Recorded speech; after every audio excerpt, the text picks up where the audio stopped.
तो चलिए बिना किसी देरी के आज के इस एक्सप्लेनर में चलते हैं, जहां हम एक बेहद उलझी हुई जियोपॉलिटिकल चाल को डीकोड करने वाले हैं।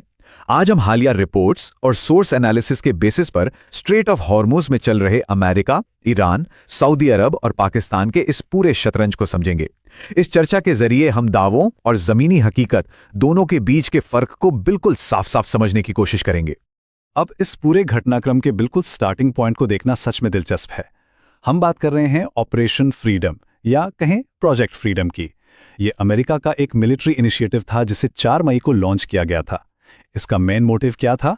सिंपल, अमेरिकी नौसेना यानी यूएस नेवी का इस्तेमाल करके हॉर्मुज के रास्ते से गुजरने वाले कमर्शियल जहाजों को एक सुरक्षित एस्कॉर्ट देना, यानी उन्हें पूरी सेफ्टी के साथ वहां से निकालना। आज के हमारे इस एक्सप्लेनर का एजेंडा एकदम क्लियर है। हम इस जियोपॉलिटिकल चेस बोर्ड के हर एक प्लेयर के मूव्स को स्टेप बाय स्टेप समझेंगे। शुरुआत ऑपरेशन फ्रीडम के स्टैंड ऑफ से होगी, फिर हम देखेंगे कि सऊदी अरब ने अपना एयर स्पेस देने से कैसे मना किया, उसके बाद अमेरिका के अचानक बैकआउट करने के रीजंस पर बात होगी, और आखिर में ईरान के दावों और पाकिस्तान के इस पूरे सीन में अचानक एंट्री मारने का एनालिसिस करेंगे। तो पहले हिस्से से शुरू करते हैं और देखते हैं कि इस पूरे स्टैंड ऑफ का ट्रिगर पॉइंट क्या था और अमेरिका की इनिशियल स्ट्रैटेजी आखिर क्या थी। जैसा कि हमारी रिपोर्ट बताती है, अमेरिका इस ऑपरेशन के जरिए हॉर्मुज में अपना दबदबा कायम करना चाहता था ताकि जहाज़ों की सेफ पैसेज की गारंटी दी जा सके। लेकिन यहां जो बात सबसे ज्यादा हैरान करने वाली थी वो था तत्कालीन अमेरिकी राष्ट्रपति डोनाल्ड ट्रंप का सोशल मीडिया पर किया गया अचानक से एक ऐलान। इस एक तरफा अनाउंसमेंट ने गल्फ कंट्रीज में अमेरिका के जो भी सहयोगी थे उन्हें पूरी तरह से शॉक में डाल दिया। सच कहें तो उन्हें इतने बड़े ऑपरेशन की कोई भनक तक नहीं थी। अब आगे बढ़ते हैं और देखते हैं कि कैसे ये पूरी सिचुएशन एक बहुत बड़े स्पीड ब्रेकर में बदल गई, और वो भी अमेरिका के एक बहुत पुराने और अहम सहयोगी की वजह से। अब देखिए, ऑफिशियल अमेरिकी दावों और जो असली जमीनी हकीकत है उसमें जमीन आसमान का फर्क है। सोर्सेज के मुताबिक अमेरिका ने ऑफिशियली तो ये कहा कि ऑपरेशन को पाकिस्तान के कहने पर रोका गया है, लेकिन एनबीसी न्यूज की जो रिपोर्ट सामने आई उसने कहानी ही पलट दी। रिपोर्ट्स बताती हैं कि ऑपरेशन को इसलिए रोकना पड़ा क्योंकि सऊदी अरब के क्राउन प्रिंस मोहम्मद बिन सलमान यानी एमबीएस ने अमेरिकी विमानों को अपना एयर स्पेस और मिलिट्री बेस इस्तेमाल करने देने से साफ साफ इनकार कर दिया था। सऊदी अरब के इस फैसले के पीछे की वजहों को समझना बहुत जरूरी है। देखिए, सऊदी लीडरशिप वहां के रीजनल डायनामिक्स को बहुत अच्छी तरह समझती है। उन्होंने अमेरिकी विमानों को अपना एयर स्पेस और पोर्ट्स देने से सीधा मना कर दिया। इसका सबसे बड़ा रीजन ये था कि वे किसी भी कीमत पर नहीं चाहते थे कि उनकी जमीन का इस्तेमाल ईरान पर किसी भी संभावित हमले के लॉन्च पैड के तौर पर हो। सीधा सा गणित है। सऊदी अरब को इस बात का डर था कि अगर अमेरिका उनकी जमीन से अटैक करता है तो ईरान पलटवार में सीधे सऊदी अरब की टेरिटरी पर हमले कर सकता है। तो यहां सबसे क्रूशियल पॉइंट ये आता है कि कैसे कूटनीतिक झटके और अपनों के ही पीछे हटने के बाद अमेरिका का इतना बड़ा और एम्बिशियस ऑपरेशन ताश के पत्तों की तरह ढह गया। अगर आप इस पूरे घटनाक्रम की टाइमलाइन को देखें तो यह बहुत ही तेजी से बदला है। पहले दिन अमेरिका प्रोजेक्ट फ्रीडम शुरू करता है।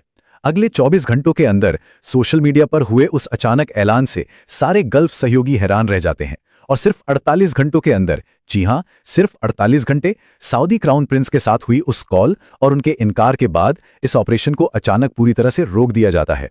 इस पूरे ऑपरेशन की लाइफलाइन महज 48 घंटे ही रही। और एक और दिलचस्प फैक्ट, इससे पहले कि इस मिशन को पूरी तरह से शटडाउन किया जाता, रिपोर्ट्स के मुताबिक अमेरिका इस पूरे टाइम फ्रेम में सिर्फ तीन जहाजों को ही हुर्मुज जलडमरू मध्य से सफलतापूर्वक एस्कॉर्ट कर पाया था। सोचिए, ये नंबर अपने आप में इस ऑपरेशन की विफलता की कहानी कह रहा है। चलिए अब अपना फोकस थोड़ा शिफ्ट करते हैं। अब ये देखना बहुत जरूरी है कि ईरान ने अमेरिका के इस तरह अचानक पीछे हटने को किस तरह से देखा और कैसे इसका पूरा फायदा उठाया। इस पूरे एपिसोड को ईरान ने अपनी एक बहुत बड़ी जीत के तौर पर पेश किया है। अगर हम इस डेटा को देखें तो पिक्चर एकदम क्लियर हो जाती है। एक तरफ ईरान अमेरिका के फेलियर्स की लिस्ट गिना रहा है, जैसे कि सत्ता पलटने में विफलता, एनरिच्ड यूरेनियम पर कब्जा करने में नाकामी और हॉर्मुज पर कंट्रोल न कर पाना, और वहीं दूसरी तरफ फ्यूचर स्टेबिलिटी के लिए ईरान ने अपनी कुछ बहुत ही कड़ी शर्तें भी टेबल पर रखती हैं। उनकी डिमांड है कि उनके फ्रीज किए गए एसेट्स वापस हों, सारे इकोनॉमिक सैंक्शंस हटाए जाएं और युद्ध का भारी भरकम मुआवजा दिया जाए।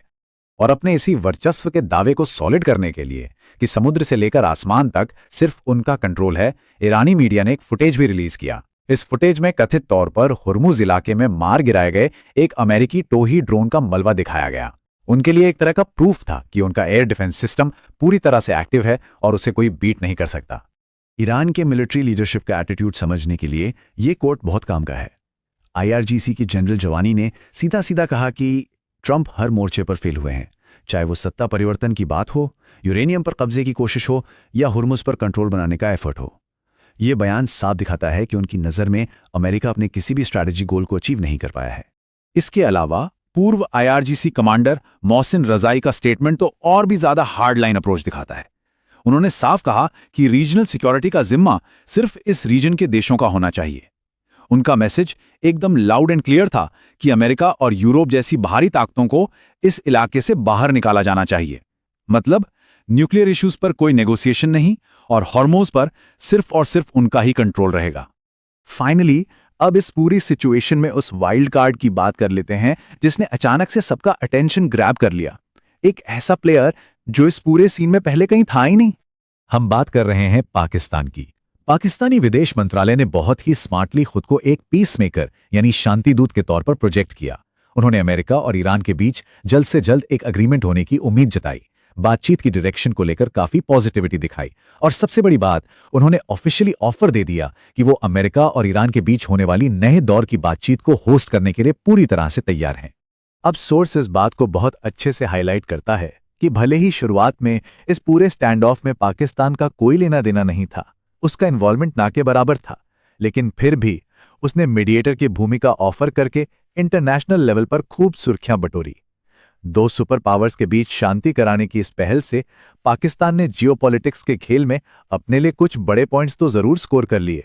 तो अब इस एक्सप्लेनर के आखिर में हमारे सामने एक बहुत ही बड़ा सवाल आकर खड़ा हो जाता है। जरा सोचिए, एक तरफ सऊदी अरब जैसा अमेरिका का पुराना और भरोसेमंद साथी उन्हें अपनी जमीन इस्तेमाल करने से साफ मना कर रहा है, और दूसरी तरफ पाकिस्तान अचानक से एक मीडिएटर के तौर पे जंप इन कर रहा है। अलायंसेज में जो ये इतना बड़ा और इतनी तेजी से बदलाव हो रहा है, ये दुनिया के सबसे इंपॉर्टेंट वाटरवेज में से एक स्ट्रेट ऑफ हॉर्मुज की फ्यूचर स्टेबिलिटी को किस तरफ ले जाएगा? ये एक ऐसा सवाल है जो आने वाले वक्त में ग्लोबल पॉलिटिक्स की दिशा तय करेगा। खैर, इस एक्सप्लेनर में बस इतना ही। इस जियोपॉलिटिकल चेसबोर्ड के अगले मूव्स क्या होंगे, इस पर हमारी नजर बनी रहेगी।